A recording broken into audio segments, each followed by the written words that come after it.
ভাই আমার, এই যে রমজান মাসের রোজা যেটা আসছে, যেটা আল্লাহ ফরজ করেছেন, এই রোজার আপনাকে নিয়াত করতে হবে। মুখ দিয়ে কোনো কথা বলে নিয়াত করতে হবে না। খুব ভালোভাবে শুনেন, জীবনে আপনার কাজে দেবে। মায়েরা খালারা আপনারা শুনেন, রোজা যে রাখবেন, আমাদের আপনার প্রত্যেক ইবাদত নবী মুহাম্মদ সাল্লাল্লাহু আলাইহি সাল্লামের তরিকা মতন হওয়া চাই। যদি আমার আপনার ইবাদত নবী মুহাম্মদ সাল্লাল্লাহু আলাইহি সাল্লামের তরিকা মতন যদি না হয়, নিজের মন মতন যদি করি, তাহলে এই ইবাদত আল্লাহর দরবারে কবুল হবে? ভাই জোরে বলেন, আল্লাহর দরবারে কবুল হবে? যখন আল্লাহর দরবারে কবুল হবে না, তো এই জিনিসটা তো আমাদেরকে জানা দরকার, জানতে হবে। তার আগে আমাদেরকে জানা দরকার এই রোজাটা আমাদের জন্য ফরজ না নফল নাকি।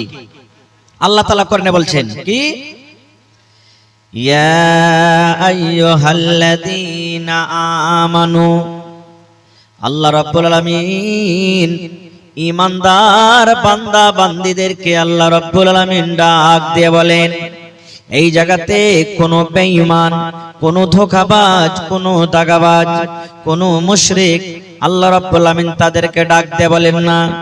আল্লাহ রাব্বুল আলামিন ঈমানদার বান্দা বান্দীদেরকে কত ভালোবাসেন। এই ঈমানদার বান্দা বান্দী হলো আল্লাহর কত পেয়ারা বান্দা এবং বান্দী। আল্লাহ রাব্বুল আলামিনের তাদের প্রতি কত দয়া, আল্লাহ রাব্বুল আলামিন তাদেরকে কত ভালোবাসেন, কত মায়া করেন। আল্লাহ রাব্বুল আলামিন বলেন, এই আমার ঈমানদার বান্দী তোমরা শুনে নাও, হে ঈমানদার বান্দা বান্দী তোমরা শুনে নাও, কুতিবা আলাইকুমুস সিয়াম, আল্লাহ বলেন আমি রোজাটাকে তোমাদের প্রতি আমি আল্লাহ ফরজ করে দিয়েছি। আল্লাহ নিজে বলছেন রোজাকে আমি তোমাদের প্রতি ফরজ করে দিয়েছি। এখানে আপনারা বলবেন, হাজী মাওলানা এক মাস এত লম্বা টানা রোজা একদিনও বাদ দিতে হবে না, এত লম্বা রোজাটা আল্লাহ দিয়েছেন, এত বড় কি জুলুম করা হয়? আল্লাহ রাব্বুল আলামিন বলেন, হে ঈমানদার বান্দা বান্দী রে, তোমরা এটা মনে মনে চিন্তা করো না যে আল্লাহ রাব্বুল আলামিন শুধু আমাদের প্রতি রোজাটাকে দিয়েছেন, শুধু আমাদেরকে রোজাটা করতে হবে। আল্লাহ বলেন, দুনিয়ার মানুষরে কামা কুতিবা আলাল্লাযীনা মিন ক্বাবলিকুম, তোমাদের আগে, তোমাদের নবী মুহাম্মদের আগে যত নবী দুনিয়াতে এসেছিলেন, প্রত্যেক নবীর উপরে রোজাটাকে ফরজ করে দেওয়া হয়েছে। প্রত্যেক নবীদেরকে রোজা দেওয়া হয়েছিল, ওরাও নিজের নিজের হিসাবে রোজা রেখে গেছে। হ্যাঁ, রোজা রাখার নিয়মটা হলো আলাদা। যেমন দাউদ নবীর ব্যাপারে এসেছে, দাউদ নবী রোজা রাখতেন একদিন বাদ একদিন। আমরা 12 মাসে লাগাতার 1 মাস রোজা রাখনো শেষ হয়ে গেল। আর দাউদ নবী কেমন রোজা রাখতেন?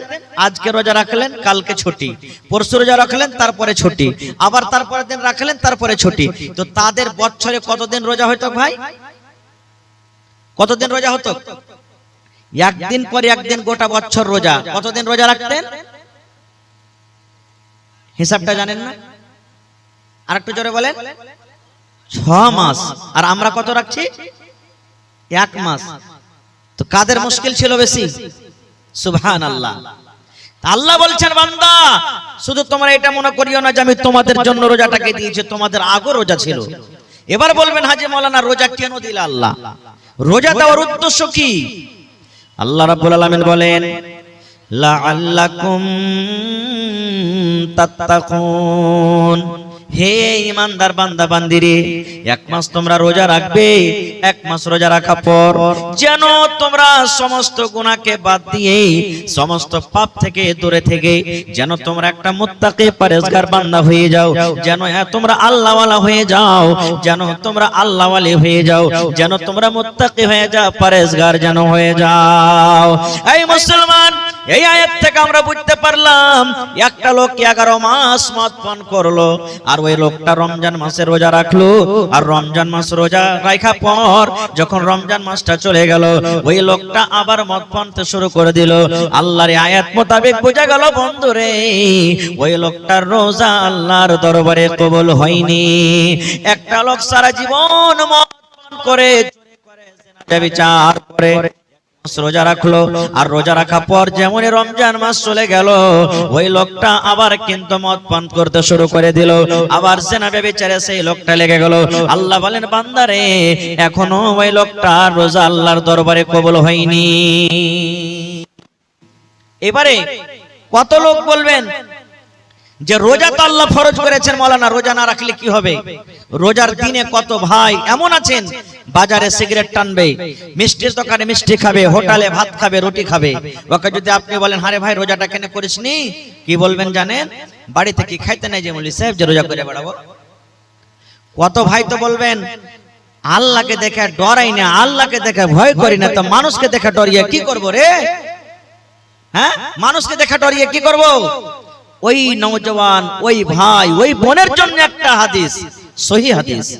আল্লাহর নবী মুহাম্মদ সাল্লাল্লাহু আলাইহি সাল্লাম একদিন খুতবা দেওয়ার জন্য মিম্বারে আল্লাহ রাসূল দাঁড় হচ্ছেন, মিম্বারে চড়ছেন। মিম্বারে কয়টা ধাপি আছে ভাই? মিম্বারে কয়টা ধাপি আছে?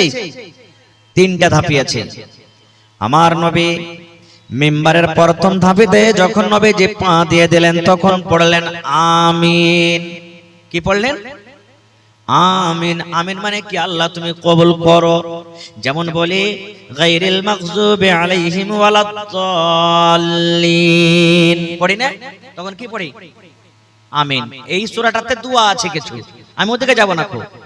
প্রথম ধাপে নবী পা দিলেন, তখন নবীজি পড়লেন আমিন, মানে আল্লাহ তুমি কবুল করে নাও। আবার 2 নম্বর ধাপিতে যখন নবীজি পা দিলেন, তখন পড়লেন আমিন। আমিন মানে আল্লাহ তুমি কবুল করো। আবার 3 নম্বর ধাপিতে যখন পা দিলেন, তখন নবীজি পড়লেন আমিন।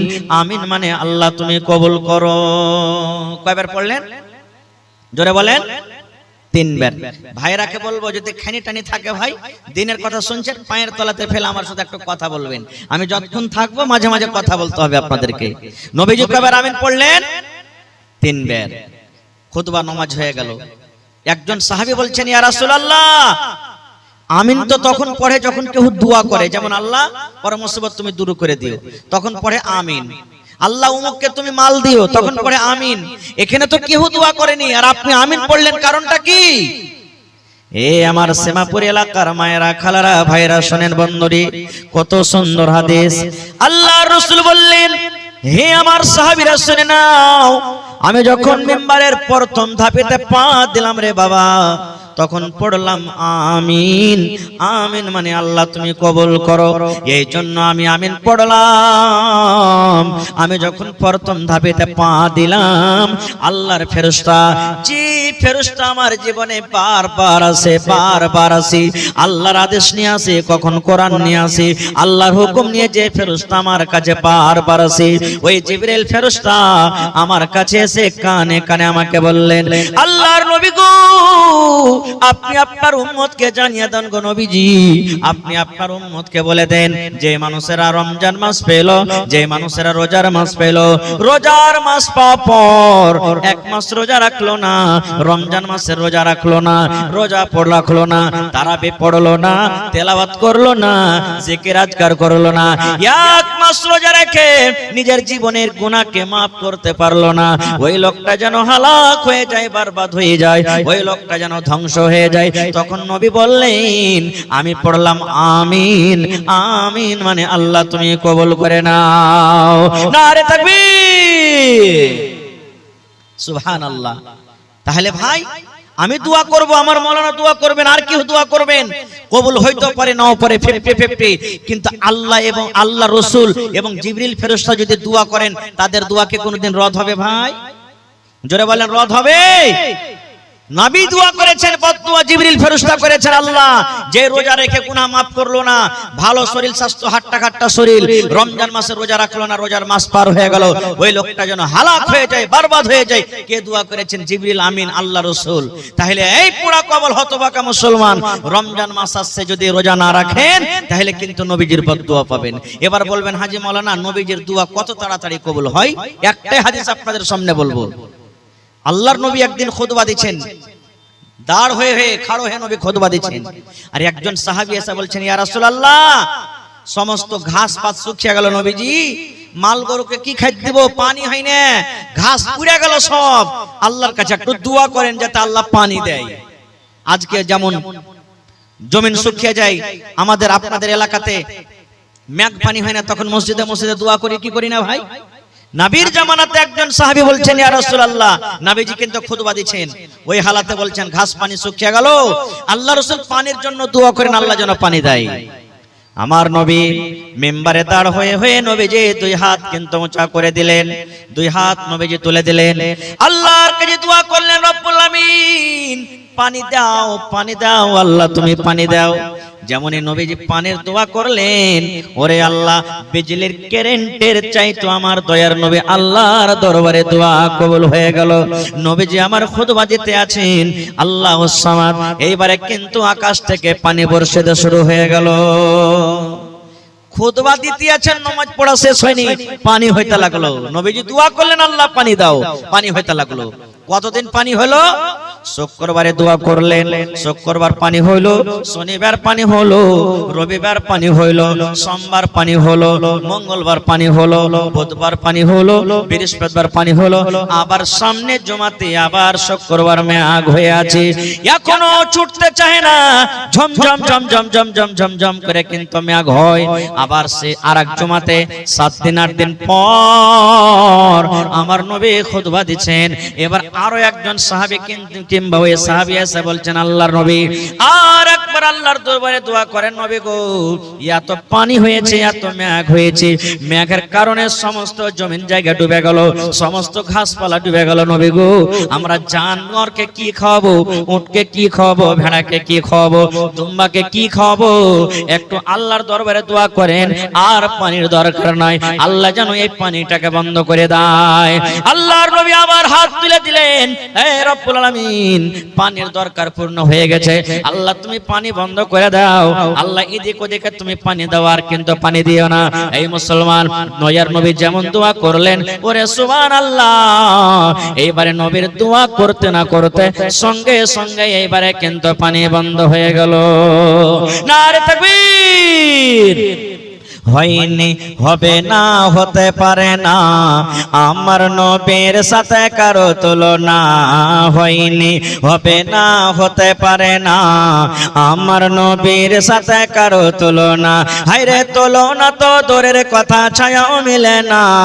হয়নি, হবে না, হতে পারে না, আমার নবীর সাথে কারো তুলনা। হয়নি, হবে না, হতে পারে না, আমার নবীর সাথে কারো তুলনা। সকল নবী রাসূল ছিলেন খোদার দিওয়ানা, দু নয়নে দেখব খোদা ছিল তামান্না। সকল নবী রাসূল ছিলেন আল্লাহর দিওয়ানা, দু নয়নে দেখব আল্লাহ ছিল তামান্না। আরে মোর নবীকে ডেকে নিলেন, আরে মোর নবীকে ডেকে নিলেন, দেখবে রব্বানা। হয়নি, হবে না, হতে পারে না, আমার নবীর সাথে কারো তুলনা। হয়নি, হবে না, হতে পারে না, আমার নবীর সাথে কারো তুলনা। ইউসুফকে দেখে যারা আঙ্গুল কেটেছে, তারা কে আমার নবীর রূপ দেখেছে। ইউসুফকে দেখে যারা আঙ্গুল কেটেছে, তারা কে আমার নবীর রূপ দেখেছে। আরে দেখতো যদি কেটে দিত, আরে দেখতো যদি কেটে দিত কলিজা খানা। হয়নি, হবে না, হতে পারে না, আমার নবীর সাথে কারো তুলনা। হয়নি, হবে না, হতে পারে না, আমার নবীর সাথে কারো তুলনা। হায়রে তুলনা তো দূরের কথা, ছায়াও মিলে না। হয়নি, হবে না, হতে পারে না, আমার নবীর সাথে কারো তুলনা। হয়নি, হবে না, হতে পারে না, আমার নবীর সাথে কারো তুলনা। যার শানে আল্লাহ তাআলা করলেন ঘোষণা, খোলকে আযম আমার শাহে মদিনা। যার শানে আল্লাহ তাআলা করলেন ঘোষণা, খোলকে আযম আমার শাহে মদিনা। মুসলমান নবী ছাড়া কিছুই মানে না, মুমিনে কোরআন ছাড়া কিছুই বোঝে না। হয়নি, হবে না, হতে পারে না, আমার নবীর সাথে কারো তুলনা। হয়নি, হয়নি, হবে না, হতে পারে না, আমার নবীর সাথে কারো তুলনা। হায়রে তুলনা তো দূরের কথা, ছায়াও মিলে না, হয়নি, হবে না, হতে পারে না, আমার নবীর সাথে কারো তুলনা। নারে তাকবীর। তাহলে রোজাটা আল্লাহ ফরজ করেছেন, রোজা ফরজ করেছেন। এবারে রোজা কেমন করে রাখতে হবে? আল্লাহ রাসূল সাল্লাল্লাহু আলাইহি ওয়াসাল্লাম বলেছেন, ফজরের যে আজান হয়, যেটা আউয়াল ওয়াক্ত, টাইম যখন ফজরের ঢুকে যায়, আজানের আগে আগে আপনাকে রোজার নিয়াত করতে হবে। মুখ দিয়ে রোজার নিয়াত করতে হবে না, মনে মনে নিয়াত করতে হবে, আল্লাহ তুমি এই রোজাটাকে ফরজ করেছো, আমি নেকি মনে করে, আল্লাহ আমি এই একটা ফরজিয়াত আমি আদায় করছি, আল্লাহ নেকি মনে করে আমি এই রোজাটাকে রাখছি, আল্লাহ তাআলা তুমি আমার রোজাটাকে কবুল করো। এই নিয়তে আপনাকে রোজার নিয়াত করতে হবে, এরকম ভাবে আপনাকে রোজার নিয়াত করতে হবে। এবার সাহারি খাইলেন আপনি, আল্লাহ রাসূল বলেছেন সাহারি খাও, সাহারি খাওয়াতে বরকত আছে। কত ভাই এমন আছেন, কত মা খালা এমন আছেন, ঘুমিয়ে গেছেন, জাগতে পারেনি, আজান হয়ে গেল, শুইতেছে, জাগতে পারেনি, আজান হয়ে গেল। কত ফোন আছে, হাজি মাওলানা, হাজি ভাই রাইতে শুইতেছি, জাগতে পারেনি, আজান হয়ে গেছে, রোজা কি হইবে? কিচ্ছু যে খাইতে পাইনি, কিচ্ছু যদি আপনি খেতে না পান তাও রোজা হয়ে যাবে আপনার। আপনাকে আর কিছু খাইতে হবে না, কিন্তু রোজার পর মানে আজানের পর আপনি যা সন্ধ্যাবেলাতে খেয়েছেন, খেয়ে থেকে যান, এক ঢোক পানিও খেতে পেলেন না, জাগতে পারলেন না, তো কি করবেন? আপনি রোজা রাখেন, আপনার রোজা হয়ে যাবে। এবার গোটা দিন রোজা রাখলেন, সন্ধ্যাবেলাতে আপনি ইফতারি করতে বসবেন। আল্লাহর নবী বলেছেন, হে আমার উম্মত রে, তুমি যখন রোজা ইফতার করতে বসবে, 5 মিনিট 7 মিনিট 10 মিনিট আগে তুমি ইফতার করতে বসো। 5 মিনিট 7 মিনিট 10 মিনিট আগে তুমি ইফতার করতে বসো। সামনে তোমার থালা আছে, তোমার নাস্তা লাগা আছে, বিভিন্ন রকমের তোমার খাবার আছে, কেন 5 মিনিট 10 মিনিট আপনাকে আমাকে আগে বসতে হবে?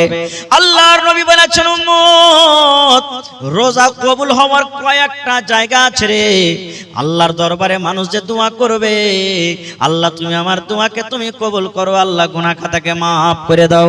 আল্লাহর দরবারে মানুষ যখন দোয়া করে, দোয়া কবুল হওয়ার কয়েকটা কারণ আছে, কয়েকটা জায়গা আছে। যেমন নবী বলেছেন, ঝমঝম ঝমঝম ঝমঝম করে যখন মেঘ হয়, ওই মেঘের সময়তে যদি আপনি দোয়া করেন, ওই দোয়াটা আল্লাহ রাব্বুল আলামিন ওই টাইমে কবুল করবেন। এটা হলো একটা দোয়া কবুল হওয়ার সময়। আল্লাহর নবী বলেছেন, ওরে সুবহানাল্লাহ, 3 ভাগ করে রাতটা যখন 2 ভাগ কেটে যায়, ঠিক শেষ ভাগ যখন রাতটা থাকে, এখন যেমন 2 ভাগ কেটে গেছে, 1 ভাগ রাত শেষের দিকে জেগেছে, আল্লাহ রাব্বুল আলামিন এই যে মাথার উপরে আকাশটা দেখতে পাওয়া যায়, এই আকাশে এসে আল্লাহ